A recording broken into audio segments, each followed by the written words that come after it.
आक्षेप असायचं काही कारण नाहीये आणि या संदर्भात श्रीकांत शिंदेनेही सांगितलंय सरकार आम्ही महायुती म्हणूनच त्या ठिकाणी सत्ता स्थापन करू। त्याच पद्धतीनं महायुतीचे वरिष्ठ नेते आमचे प्रदेशाध्यक्ष रवींद्र चव्हाण साहेब देवाभाऊंच्या मार्गदर्शनाखाली शिंदे साहेबांशी संवाद साधून महायुतीची सत्ता त्या ठिकाणी बसेल। पण ज्या पद्धतीनं रवींद्र चव्हाण प्रदेशाध्यक्ष जे आहेत त्यांनी मागच्या वेळी कल्याण डोंबिवलीमध्ये काही पक्ष जे प्रवेश केले होते आणि त्यावरनं वाद जो आहे तो झाला होता आणि त्याआधी आता अशा पद्धतीने तुमचाच मित्रपक्ष जो आहे तुम्हाला न विचारता वेगळ्यांना सोबत घेतोय, त्यामुळे तुम्ही त्यांच्यासोबत आता तिथे राहणार आहात का किंवा काय नाही, काय स्थिती आहे? खरं म्हणजे निवडणुकीपूर्वी एकमेकांच्या पक्षातली लोक घ्यायचे नाहीत अशा प्रकारचं ठरलेलं होतं, ही वस्तुस्थिती आहे। तथापि प्रत्येकाला आपला पक्ष वाढवण्याचा अधिकार आहे, आपल्यासोबत घेण्याचा अधिकार आहे, परंतु महायुती म्हणून आमची त्या ठिकाणी अभेद्य असेल। सत्ता जी काही कल्याण डोंबिवलीत स्थापन होईल ती महायुती म्हणूनच असेल। असं बोललं जाते की कुठेतरी भाजपला शह देण्यासाठी एकनाथ शिंदे यांच्या पक्षानं हा संपूर्ण खेळ केलेली आहे असं नाही, मला वाटत नाही।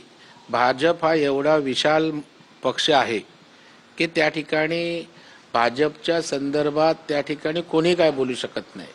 भाजप हा लोकांच्या जीवावरचा पक्ष आहे, त्याच्यामुळे नेत्यांच्या खेळी किंवा नेत्यांचे डावपेच हे भारतीय जनता पार्टीसाठी त्या ठिकाणी दुय्यम ठरतात आणि शेवटी आमचे मुख्यमंत्री देवाभाऊ आहेत आणि जर त्यांनी खेळी केल्या तर काय त्या ठिकाणी महाराष्ट्राला नीट माहीत आहे।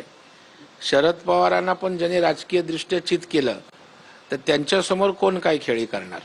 दरेकर साहेब, उद्धव ठाकरे गटाचे देखील 2 नगरसेवक नॉट रिचेबल आहेत कल्याण डोंबिवलीमधले, असं सांगितलं तर ते देखील आता महायुतीसोबत तिकडे जोडले जातील, सहभागी होतील। जसा राजा तशी प्रजा, उद्धवजी जसे नॉट रिचेबल असतात लोकांसाठी, आपल्या कार्यकर्त्या नेत्यांसाठी, आता नगरसेवकांची पाळी आली। आणि एक लक्षात ठेवा की आता लोकांचा उभाटावर त्या ठिकाणी भरवसा राहिलेला नाही, विकासाच्या संदर्भात त्यांच्याकडून काही होईल असं दिसत नाही आणि अशा वेळेला जो तो विकासाच्या बाजूनं त्या ठिकाणी मतदारांसमोर गेलेला असतो आणि मग अशा प्रकारच्या गोष्टी त्यातनंच घडत असतात। भाऊ, निवडणुकीमध्ये एकमेकांच्या विरोधात तुम्ही सगळे लढले होतात, मनसे सुद्धा वेगळी लढली होती, आता सत्तेसाठी मग फक्त एकत्र घेणं कितपत योग्य आहे असा एक प्रश्न विरोधक आता विचारतायत। नाही, महायुती म्हणून एकत्रितरित्या आम्ही बरोबर घेतलेलं नाही आहे।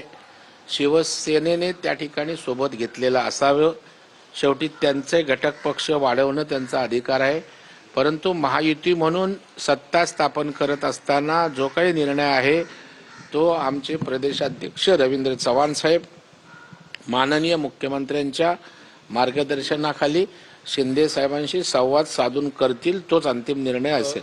प्रश्न होता, मुंबईमधील देखील आता ठाकरे गट आहे तो आपल्या नगरसेवकांची नोंदणी करण्यासाठी कोकण भवनला गेला होता, मात्र एक नगरसेविका आहे सरिता मस्के या त्या ठिकाणी पोहोचलेल्या नाहीये, त्यांच्याविरोधात अपत्याची कारवाई सुरू करण्यात आली ठाकरेंनी।